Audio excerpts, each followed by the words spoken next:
El protector diferencial, la función que él tiene, la función principal que él tiene, es verificar constantemente que la corriente de fase sea igual a la corriente del neutro en una instalación. O dicho de otra manera, que la corriente que entra a una carga sea igual a la corriente que sale de una carga.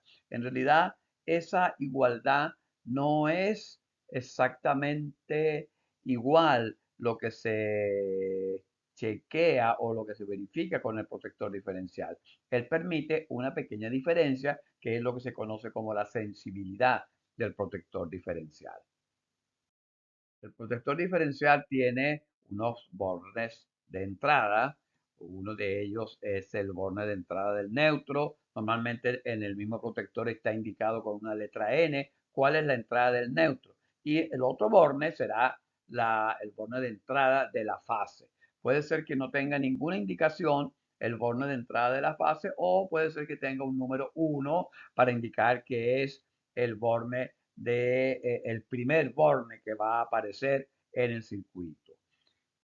También tenemos un botón de test, es un botón que nos permite probar si el protector diferencial está funcionando correctamente.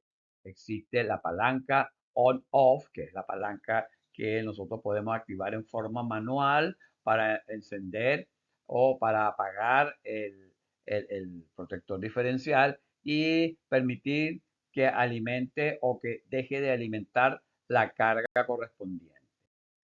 Tenemos también como parámetro de un protector diferencial su corriente de cortocircuito, ya que también va a reaccionar ante un cortocircuito, aunque esa no es su función principal.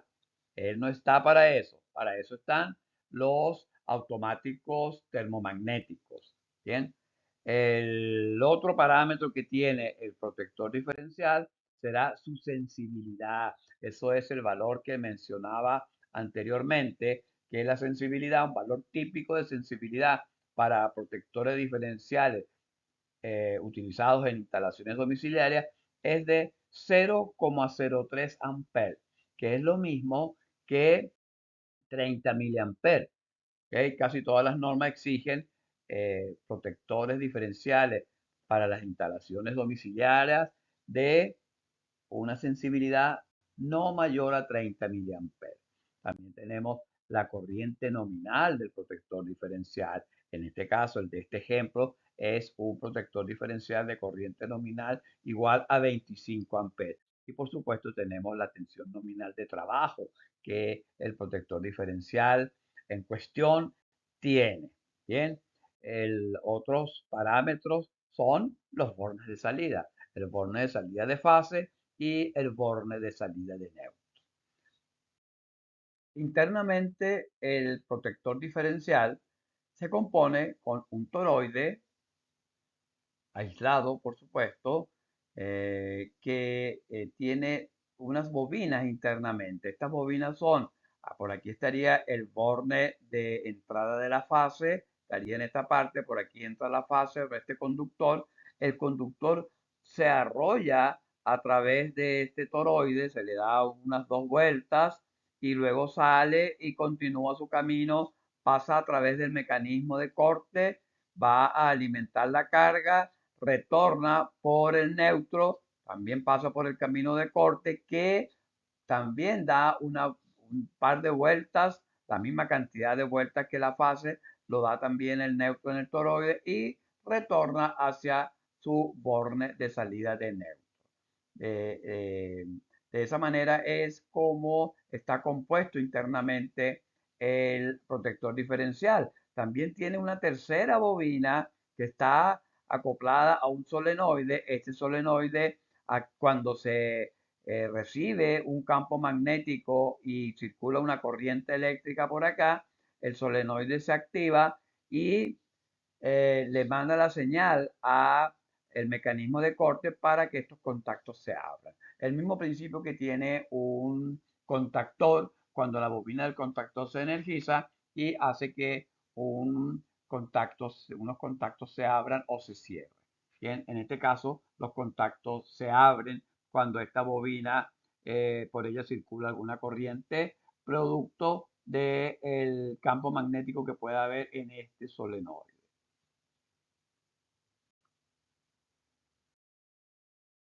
Entonces, como habíamos dicho, la, la corriente que entra por la fase sigue este camino, pasa por, pasa por la bobina que está arrollada en el solenoide.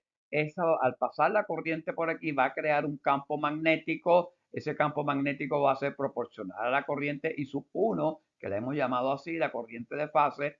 El campo magnético B sub 1 va a ser proporcional a esta corriente y va a tener una dirección que la hemos señalizado de esta forma, que es una dirección también similar a la dirección de la corriente. La corriente va a continuar su camino, va a alimentar la carga, va a retornar por el neutro y ese neutro también va a estar arrollado en el solenoide, por lo tanto también va a inducir un campo magnético proporcional a I sub 2 y las líneas de campo ahora van a tener una dirección contraria, puesto que esta corriente tiene una dirección contraria. Ambos campos magnéticos son iguales, puesto que I sub 1 es igual a I sub 2. Como I sub 1 son iguales a I sub 2, es igual a I sub 2, las dos corrientes son iguales, los dos campos magnéticos son iguales, pero en dirección contraria, tienen direcciones opuestas. Como son iguales y con direcciones opuestas, ellos se anulan entre sí.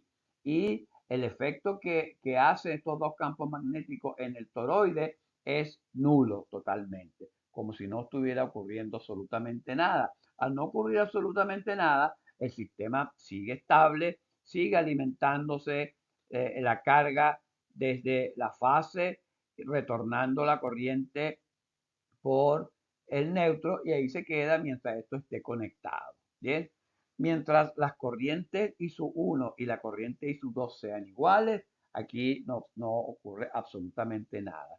Pero ¿qué pasa si ISU1 es diferente a ISU2? Pues en este caso, si ISU1 es diferente a ISU2, va a ocurrir que los campos magnéticos también van a ser diferentes. O sea, B sub 1 va a ser diferente a B sub 2.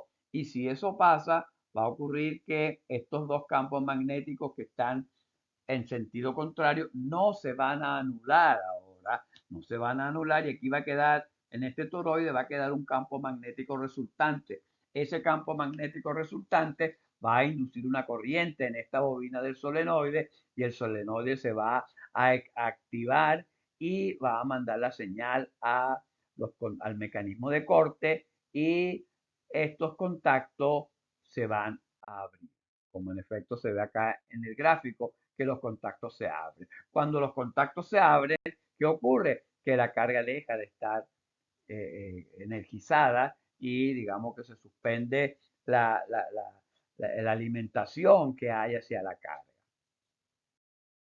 ¿Cuándo puede ocurrir que la corriente ISU1 sea diferente a la corriente ISU2? Pues eso ocurre cuando en la carga existe alguna falla que hace que parte de la corriente de alimentación se vaya a una conexión a tierra. ¿Cómo se puede ir a tierra? Que haya una falla, por ejemplo, que un conductor se haya desprendido de su bornera, supongamos que esa carga es una lavadora, la lavadora con el movimiento y el envejecimiento pudiera hacer que alguno de los cables se suelte de su conexión y ese cable puede eh, ponerse en contacto con la masa de esa lavadora y la masa de la lavadora se energiza y como la masa debe estar conectada a un sistema de puesta a tierra, por ese sistema de puesta a tierra se va a drenar esa corriente que se va a inducir acá en la masa de este equipo. Eso evitará que una persona que esté tocando esa masa pudiera recibir una descarga eléctrica. ¿Cómo lo evita? Bueno, cuando las corrientes se hacen diferentes, quiere decir que parte de la corriente ISU1 ahora se convirtió en ISU-F, que es la corriente de falla, y la otra parte será ISU2, que es la corriente que va a retornar. Dependiendo de la falla, va a retornar una porción muy pequeña de corriente y otra porción se va a ir hacia tierra. Entonces ya la corriente I-1 no va a ser igual a I-2 y los campos magnéticos ya no van a ser iguales, seguirán siendo en sentido contrario, pero de diferente valor, entonces no se van a anular. Al no anularse, va a haber un campo magnético resultante aquí, el, el solenoide se va a activar y el mecanismo de corte va a actuar y se van a abrir los contactos. Va a ocurrir esto, la carga se va a desenergizar y de esa manera es como se evita que una persona que esté ahí tocando la masa de ese equipo vaya a recibir una descarga eléctrica. De esa manera entonces se protege pues a la persona que estén acá. Eso ocurre para cualquier tipo de carga. Bien, así es entonces como un protector diferencial detecta las diferencias de corriente entre la fase y el neutro, y al haber una diferencia de corriente que sea superior a su sensibilidad, se va a abrir y va a evitar una descarga en una persona. El botón de test del protector diferencial, que se observa acá y lo tenemos esquematizado en esta parte, el botón de test funciona de la siguiente manera. Cuando se pulsa este botón, va a generar un camino de conducción de corriente por esta parte, por esta línea, a través de esta resistencia y va a retornar por el neutro. Dicho de una manera más gráfica, Dicho de una manera más gráfica, cuando el botón de T se pulsa, este camino acá se va a cerrar y va a haber una corriente que circulará por esta línea a través de la resistencia, va a pasar por acá, va a retornar por la línea del neutro que pasa por el toroide. Al pasar por el toroide va a generar unas líneas de campo magnético y va a retornar por el neutro hacia la fuente de poder. Ese campo magnético que se genera acá va a hacer que induzca una corriente en esta bobina del solenoide y estos contactos se van a abrir porque el mecanismo de corte se va a activar. De esa manera, cuando los contactos se abren, se ha comprobado que el protector diferencial está funcionando de una manera correcta. De esa forma, entonces, podemos saber que el protector diferencial está en buen estado de funcionamiento. Esta prueba es conveniente hacerla a los protectores diferenciales a lo menos una vez al mes. Es lo que recomiendan los fabricantes.